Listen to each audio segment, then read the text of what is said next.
Bismillahirrahmanirrahim. Alhamdulillahirabbil alamin. Wassalatu wassalamu ala sayyidina Muhammadin wa ala alihi wa sahbihi ajma'in. Rabbi shrah li sadri wa yassir li amri wahlul 'uqdatam min lisani yafqahu qawli. Amma ba'du. Anak-anak, dalam kesempatan ini Bapak akan membacakan salah satu hadis Rasulullah yang terdapat di dalam kitab Mukhtarul Ahadits An-Nabawiyah, hadis yang ke-7. Bismillahirrahmanirrahim. Ibtaghu ar-rif'ata indallahi tahlumu amman jahila 'alaika wa tu'ti man haramaka. Kalau kita terjemahkan, ibtaghu, railah, muriyo sira, ar-rif'ata ing kemuliaan, indallahi ing dalem ngarsane Allah,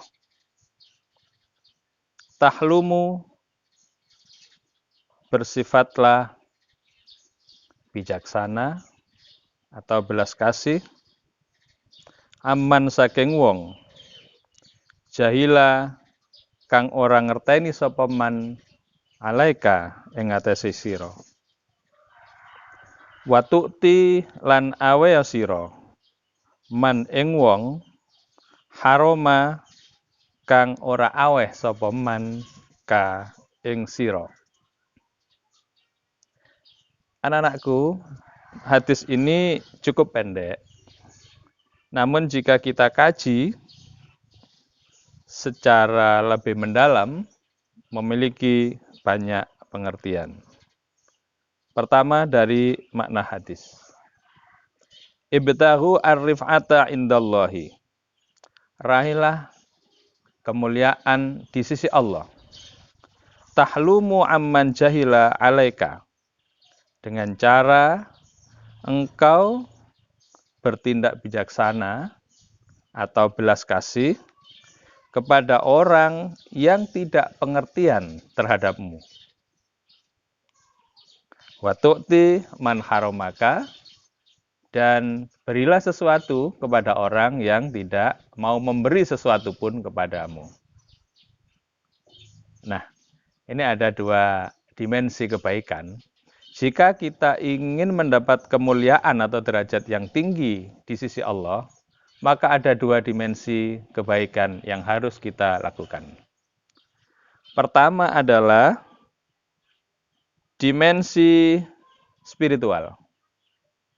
Tahlumu amman jahila 'alaika. Hendaklah engkau berbuat baik atau berlaku bijak, bersikap pengertian kepada orang yang tidak mau mengerti kita. Ini apa artinya? Begini, di dalam kehidupan kita sehari-hari, sering kita ini merasakan bagaimana orang lain itu tidak mau memahami kita. Berbagai persoalan, ada dua orang teman yang sangat karib, sangat erat, namun tiba-tiba pisah. Apa ini persoalannya? Biasanya adalah karena tidak adanya saling pengertian. Nah ini ya. Nah, maka terhadap orang yang seperti ini kita harus berlaku bijak. Kalau kita mau berlaku bijak, misalnya tidak kita balas, aku sudah berbuat baik loh, tapi dia tetap saja seperti itu, dia tetap saja tidak mau memahami kebaikanku, maka kalau kita seperti ini, maka persahabatan, kekerabatan tidak akan bertahan lama. Tapi jika kita kembalikan, mungkin dia berlaku seperti itu karena memang dia belum tahu apa yang sebenarnya terjadi. Nah, kalau kita mau memahami dengan cara bijak seperti ini, insya Allah kekerabatan, persahabatan akan langgeng. Ini sebagaimana diteladankan oleh baginda Rasulullah Muhammad SAW. Ketika berdakwah kepada umatnya, namun umatnya tidak memahami apa yang sebenarnya dibawa oleh baginda. Maka baginda menyerahkan semuanya kepada Allah dengan berdoa, Allahumma hdi qaumi fa innahum la ya'lamun. Ya Allah, berilah petunjuk kepada kaumku karena mereka tidak mengerti. Jadi tidak mengerti, jahila. Ya. Ini Rasulullah bersikap bijak dengan cara mendoakan. Ini kebaikan dimensi spiritual. Yang separuh berikutnya adalah kebaikan dimensi material. Hendaklah kita memberi kepada orang yang dia tidak pernah mau memberi sesuatu pun kepada kita.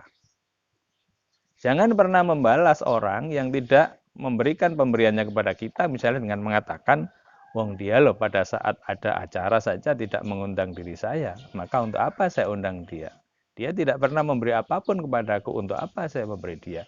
Kalau seperti ini yang kita lakukan, maka jangan pernah bermimpi akan mendapatkan kemuliaan di sisi Allah Subhanahu wa taala atau ar-rif'ah indallah. Nah, ini anak-anak. Jika dua dimensi kebaikan ini kita lakukan, insya Allah kita akan mendapatkan kemuliaan di sisi Allah. Ini dari sisi isi hadis. Yang kedua, dari sisi pesan. Hadis ini sekurang-kurangnya memberikan pesan kepada kita agar di dalam berbuat kebaikan kita tidak pernah memilih objek. Siapapun atau kepada siapapun kita harus berbuat baik. Baik kepada orang yang memang baik kepada kita maupun kepada orang yang tidak berperilaku baik kepada kita. Ini ya, sebagaimana Rasulullah sabdakan ini, raihlah kemuliaan di sisi Allah dengan cara pengertian ya, bijaksana kepada orang yang tidak bijaksana kepada kita, tidak mau mengerti diri kita. Yang kedua, berilah sesuatu kepada orang yang tidak mau memberi. Nah, maka ini pesan hendaknya ketika kita berbuat baik itu tidak memilih kepada siapa. Nah, yang ketiga, ini juga ada makna yang sangat dalam. Pada pesan Rasulullah, raihlah kemuliaan di sisi Allah. Kemuliaan di sisi Allah.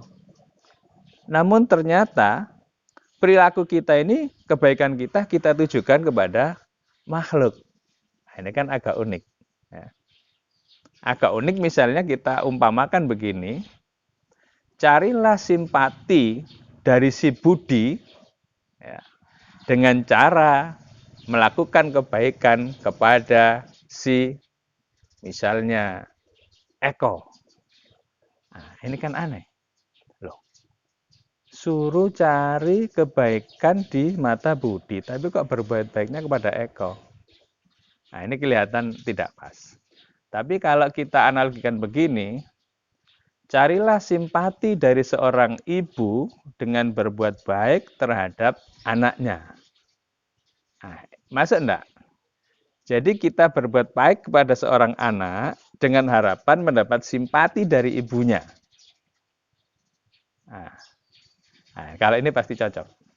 Kenapa cocok? Cocoknya adalah karena kalau yang tadi di awal, siapa tadi? Budi, belum tentu menyayangi si Eko. Sehingga ketika kita berbuat baik kepada Eko dengan harapan mendapat simpati dari Budi, belum tentu simpati itu kita dapat.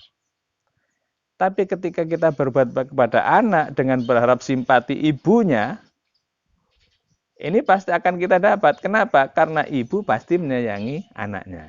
Nah, di sini. Nah, Allah itu Rahman dan Rahim kepada hambanya.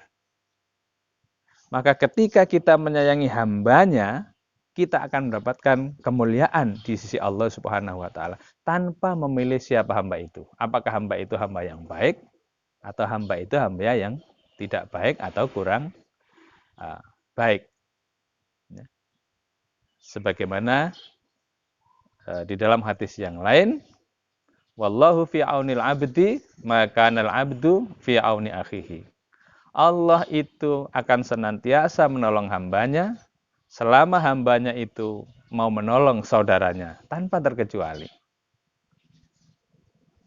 Bahkan ayat Al-Quran pun Allah Subhanahu wa Ta'ala berfirman, khairun nas anfa'uhum linnas. Sebaik-baik manusia adalah yang paling bermanfaat bagi sesamanya. Bagi sesamanya. Bukan anfa'uhum lillah, tetapi anfa'uhum linnas. Karena yang butuh manfaat dari orang lain memang manusia, sedangkan Allah tidak butuh manfaat dari siapapun. Nah, inilah kira-kira makna yang terkandung di dalam hadis yang sangat pendek ini, namun bisa kita lihat dari berbagai dimensi. Pertama adalah dimensi kebaikan yang harus kita tanam untuk mendapatkan kemuliaan di sisi Allah, yaitu dimensi spiritual dan dimensi material. Yang kedua, kita tidak boleh memilih objek di dalam melakukan kebaikan. Dan yang ketiga adalah kita ditunjukkan betapa Allah itu sangat menyayangi hambanya, sehingga ketika kita ingin mendapatkan kemuliaan di sisi Allah, kita diperintahkan berbuat baik kepada sesama hamba. Sekira ini untuk pertemuan kali ini. Semoga bermanfaat. Wallahul muwaffiq ila aqwamit thoriq. Wassalamualaikum warahmatullahi wabarakatuh.